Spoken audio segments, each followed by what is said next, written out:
Kidlat News Updates. Mga balita ngayon. Philippines at Indonesian navies nagsanib puwersa sa Maritime Patrol. Dating Mount Kamuning pinalitan ng modernong footbridge para mas ligtas sa commuters. 6 million pesos halaga ng hinihinalang shabu, nasabat, 5 drug suspect arestado sa Lanao del Sur at Agusan del Norte. Ako po si Cesar Soriano para ihatid ang nangungunang mga balita sa buong kapuluan ngayon.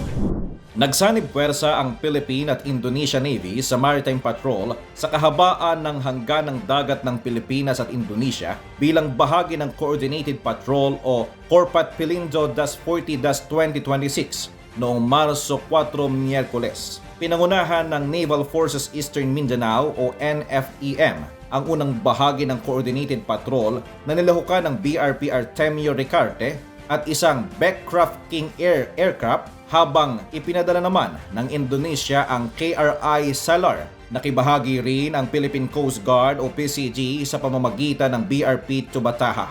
Layunin ng operasyon na palakasin ang maritime security, paigtingin ang koordinasyon ng dalawang bansa at pigilan ang mga iligal na aktibidad sa kanilang pinagsasaluhang karagatan. Isinagawa rin ang iba't ibang sea exercises tulad ng communication drills at maneuvering exercises upang mapahusay ang interoperability ng mga pwersang pandagat ng dalawang bansa. Mas ligtas at mas maginhawa na ngayon ang pagtawid ng mga commuter sa EDSA matapos buksan ang bagong Kamuning Footbridge sa Quezon City, kapalit ng dating Mount Kamuning na matagal na inireklamo dahil sa matarik at hindi ligtas na disenyo. Personal na sinuri ni Ferdinand Marcos Jr. ang bagong pasilidad kasama si Lisa Araneta Marcos, anak na si Vinnie Marcos, Vince Dizon ng Department of Public Works and Highways at Giovanni Lopez ng Department of Transportation. Ang bagong footbridge ay may elevator, wheelchair lift at direktang access sa Kamuning Bus Station at MRT3 GMA Kamuning Station upang mapadali ang paglipat ng mga pasahero. Kasama rin sa proyekto ang pinalawak na platform, waiting sheds, mas maliwanag na ilaw at malinaw na wayfinding signage. Inaasahang mas bibilis at magiging komportable ang biyahe ng mga commuter habang tinatayang aabot sa 8,000 pasahero kada araw ang gagamit ng istasyon mula sa dating 3,000 hanggang 5,000 lamang. Nasamsam ng mga otoridad ang mahigit 6 million pesos halaga ng hinihinalang shabu matapos ang magkahiwalay na bypass operation sa Agusan del Norte at Lanao del Sur.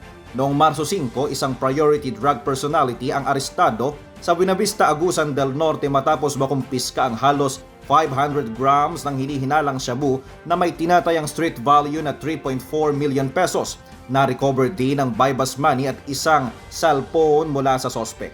Samantala noong Pebrero 28, 4 na hinihinalang high-value drug personalities ang nadakip sa Sugiran, Lanao del Sur at nasa batang humigit kumulang 388 grams ng shabu na nagkakahalaga ng 2.6 million pesos. Isa sa kanila ay kabilang sa listahan ng illegal drug personalities noong 2021. Naharap ang mga sospek sa kasong paglabag sa Comprehensive Dangerous Drugs Act of 2002. Para sa Kidlat News Channel, ito sa JP Adaw nag-uulat. Ako po si Cesar Soriano, kasama nyo sa bawat pagputo ng balita.